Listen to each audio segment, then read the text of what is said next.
Accept your past without regret. Handle your present with confidence and face your future without fear.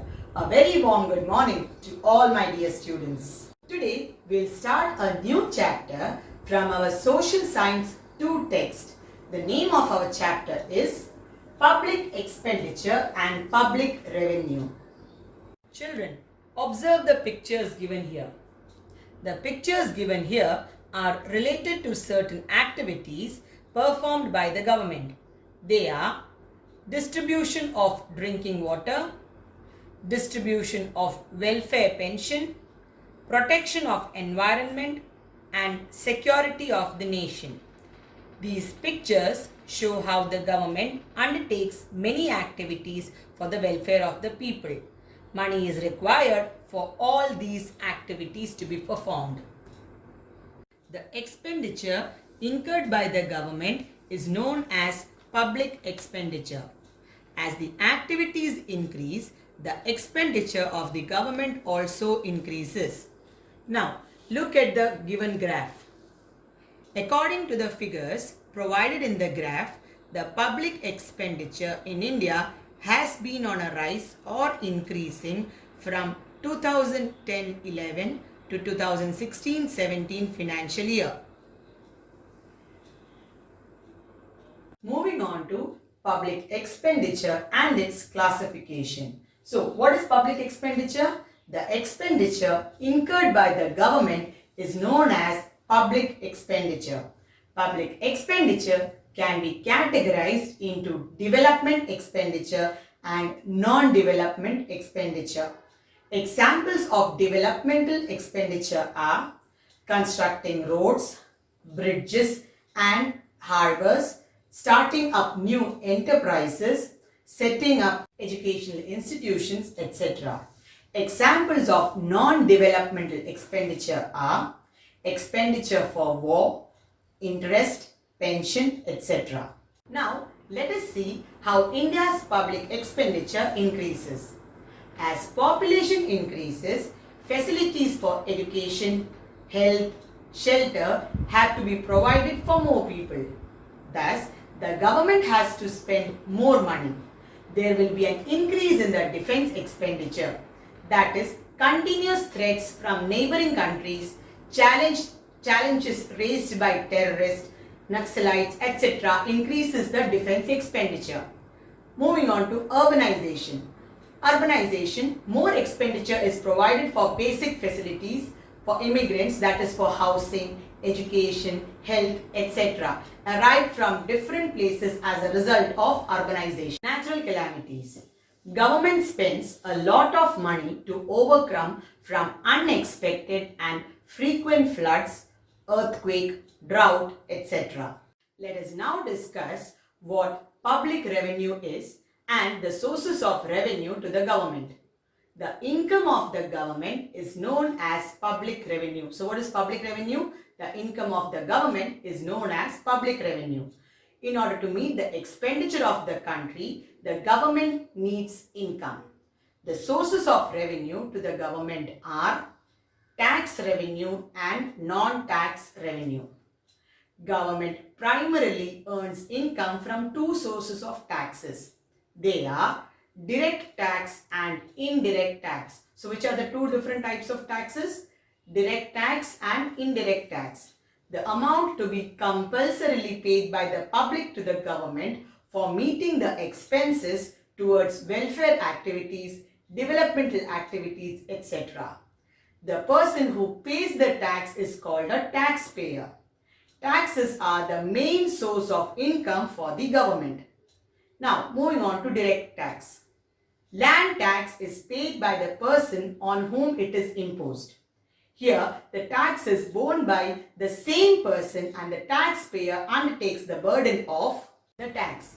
Some of the examples of direct taxes in India are, first one, personal income tax. The rate of tax increases as the income of the individual increases. In India, the income tax is collected by the central government as per the Income Tax Act of 1961. Income tax is imposed on the income of the individual. Second example of direct tax in India is corporate tax. Corporate tax is a tax imposed on net income or the profit of the companies. Now, moving on to indirect taxes in India. Indirect tax is a type of tax burden which the tax burden can be shifted from the person whom it is imposed to another person. For example, in case of sales tax, the tax burden initially falls on the trader, but the trader transfers this burden of tax to the consumer with its price, and thus the consumer pays the price along with the tax, which is known as indirect tax. In order to simplify the indirect tax, the government has introduced goods and service tax, that is GST, in order to introduce one tax system across the country. Now, let's see what GST or goods and services tax is. GST was introduced in India on 1st of July 2017, merging indirect taxes imposed by the central and state governments. Taxes are charged keeping in mind different stages of production to final consumption of goods and services. In each stage, the tax is imposed on the value added, which means the tax is collected only on value addition. The consumer need not pay the taxes which he used to pay in the earlier stages. Thus, GST registration is compulsory to the traders whose turnover is more than 20 lakh in a financial year. Now, let us discuss the different types of GST. The central and state governments impose taxes or GST on goods and services traded within the state. The tax imposed by the central government is known as Central GST or CGST, and the tax imposed by the state government is known as State GST or SGST. These taxes are collected jointly from the consumers and are shared equally by the central and the state governments. When interstate trade takes place, then the GST is imposed and collected by the central government, which is known as Integrated GST or IGST. In this, the share of the state government on IGST is given by the central government. Now, let's see the GST rates. No GST is imposed on essential services and daily consumption goods, which includes unprocessed food items. There are 4 different slabs in which the GST is arranged. They are 5%, 12%, 18% and 28%. So, which are the 4 different slabs of GST rates? 5%, 12%, 18% and 28%. Now, moving on to GST Council. Union Finance Minister is the chairman of GST Council, and the members are Union Minister of State in charge of Finance and State Finance Ministers. The Council makes recommendations on the following. They are taxes, cess and surcharges that are to be merged into GST. Second one, the goods and services that are to be brought under GST. Thirdly, determining GST rates. Fourthly, the time frame for including the excluded items into GST. And finally, determining the tax exemption limit on the basis of total turnover. Surcharge is an additional tax on the tax amount which is imposed for a specific period of time. Say for example, surcharge is imposed on given percentage on the income tax. That is, assume that people with an income of more than rupees 10 lakhs are paying 10% surcharge tax on rupees 10 lakhs is estimated.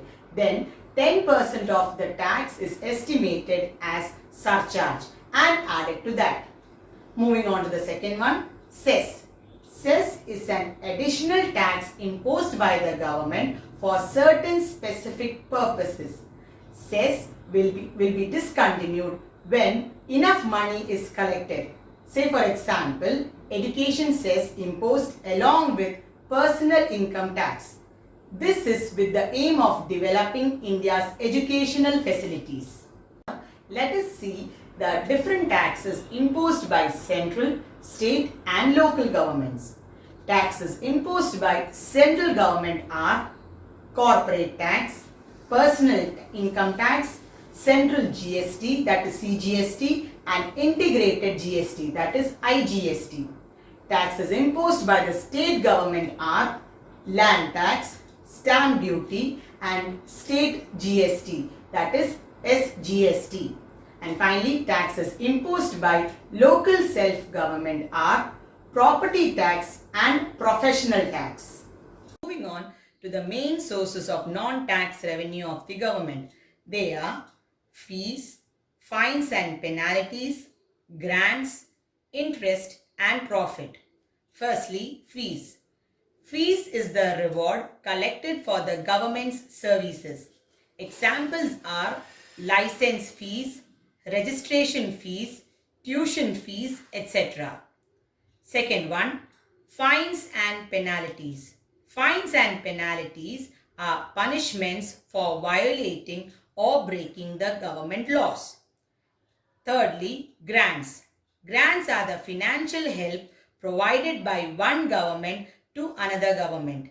Say for example, grants are provided by central and state government to local self-governments. Then, interest.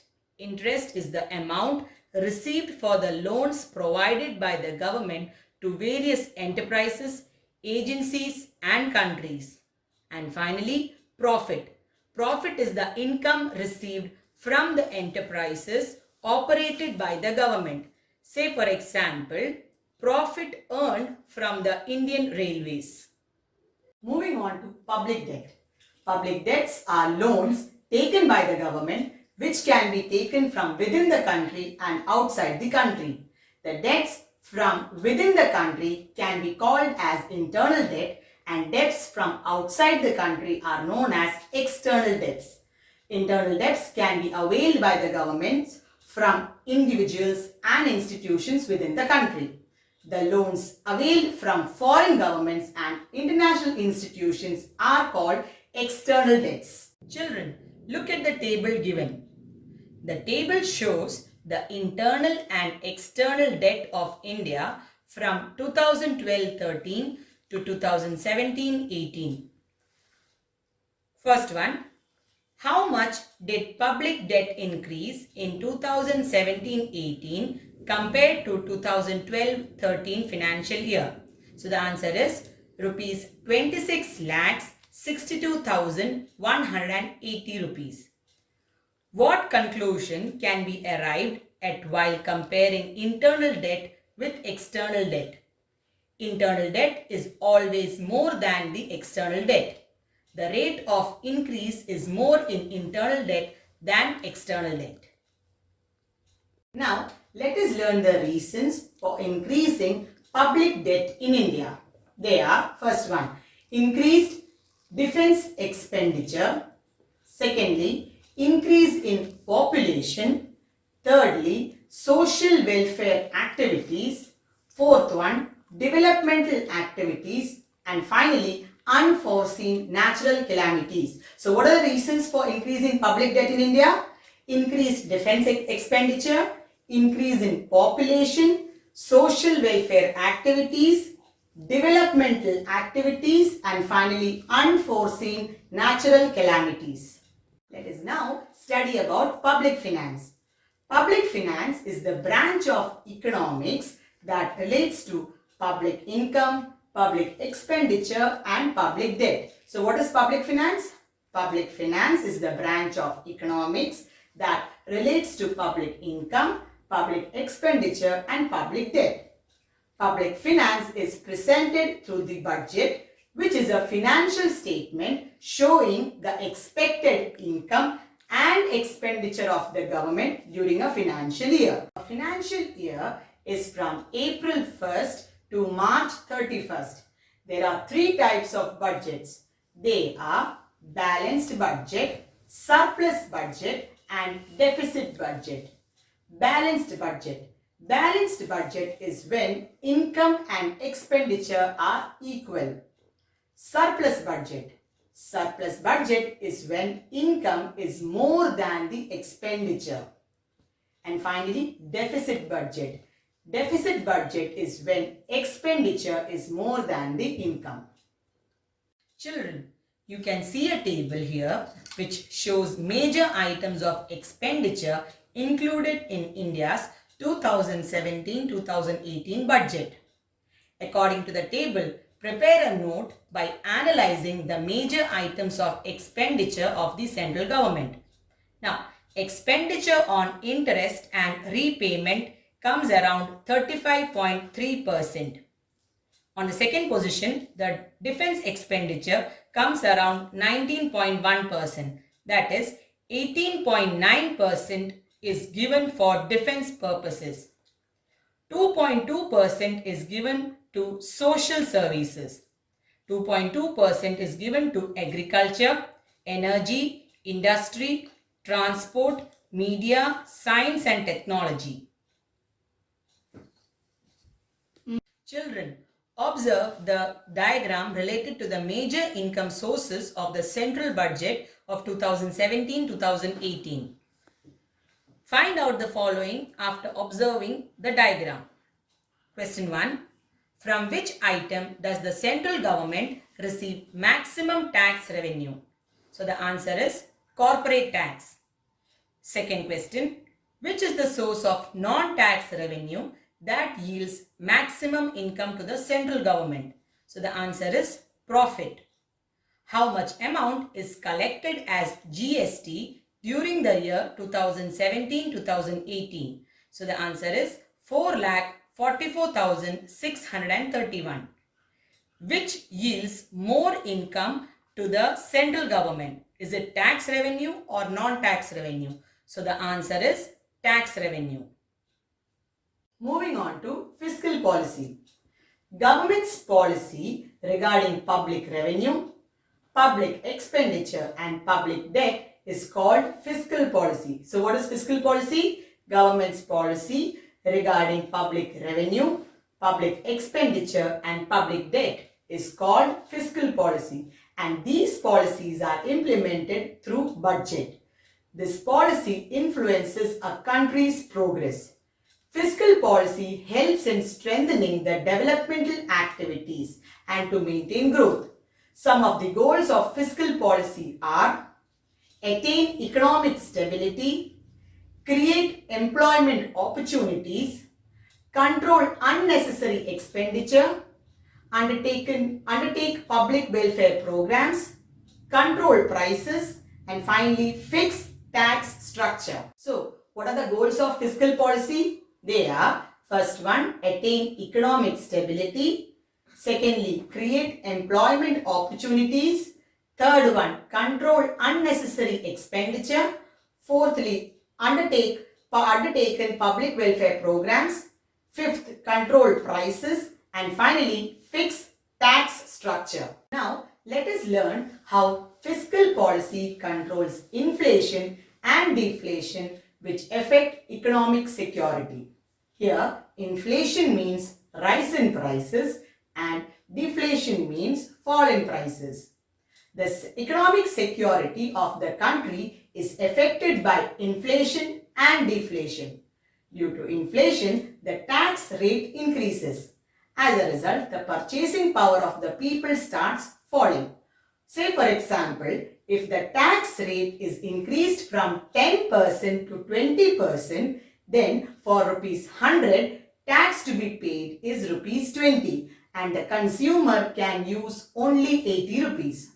The prices fall when products cannot be sold in the market. The tax is also reduced. This will help in increasing the purchasing power of the people. As a result, the demand for products starts increasing and results in increase in prices of the products. Thus, fiscal policy, if applied properly in time, helps the government to overcome difficult situations. Children, that's all for today. Thank you. Stay home, stay safe.